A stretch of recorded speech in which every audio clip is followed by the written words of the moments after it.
ក្រៀមពាណិជ្ជកម្មដ៏ក្តៅគគុកចិនដំឡើងពន្ធរហូតទៅដល់125%សងសឹកពន្ធ145%របស់អាមេរិករដ្ឋធានីប៉េកាំងចិនរសៀលថ្ងៃសុក្រទី11ខែមេសានេះបានដំឡើងពន្ធលើការនាំចូលទំនិញរបស់សហរដ្ឋអាមេរិករហូតដល់125%ជាថ្នូរសងសឹកប្រឆាំងនឹងការសម្រេចចិត្តដ៏ឆេវឆាវរបស់ប្រធានាធិបតីអាមេរិកគឺលោកដូណាល់ត្រាំជុំវិញការដំឡើងពន្ធលើទំនិញចិនរហូតទៅដល់145%ខណៈសង្គ្រាមពាណិជ្ជកម្មក៏កំពុងតែគំរាមកំហែងខ្សែច្រវាក់ផ្គត់ផ្គង់ពិភពលោកការដំឡើងពន្ធរបស់រដ្ឋធានីប៉េកាំងនេះបានកើតឡើងបន្ទាប់ពីសេតវិមាន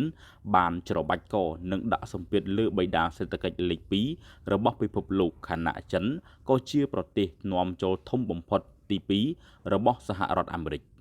ក្រសួងហិរញ្ញវត្ថុបាទចិនបានអះអាងនៅក្នុងសេចក្តីថ្លែងការណ៍មួយថាចំណាត់ការរបស់សហរដ្ឋអាមេរិក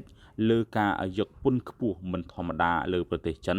បានរំលោភយ៉ាងធ្ងន់ធ្ងរដល់ច្បាប់ពាណិជ្ជកម្មអន្តរជាតិនិងសេដ្ឋកិច្ចច្បាប់សេដ្ឋកិច្ចបាទជាមូលដ្ឋាននិងសុភវិនិច្ឆ័យហើយក៏ជាការគំរាមកំហែងនិងការបង្ខិតបង្ខំឯកតោ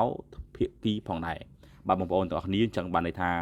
ពាក់ព័ន្ធទៅនឹងការដាក់ពន្ធបាទលោកដូណាល់ត្រាំបានដាក់ទៅលើប្រទេសចិនគឺបាទ145%លើប្រទេសចិនគឺជាប្រទេសដែលខ្ពស់ជាងគេបាទនៅក្នុងតំបន់អឺរ៉ុបចំណែកឯកម្ពុជាយើង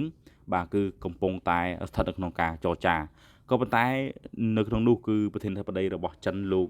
បាទលីជិនពីងក៏មិនបាននៅស្ងៀមដែរគឺធ្វើការសងសឹកទៅលើអាមេរិកវិញគឺបានដំឡើងពន្ធរហូតទៅដល់125%បាទអញ្ចឹងបងប្អូនគឺកំពុងតែក្តៅគគុកមែនទែន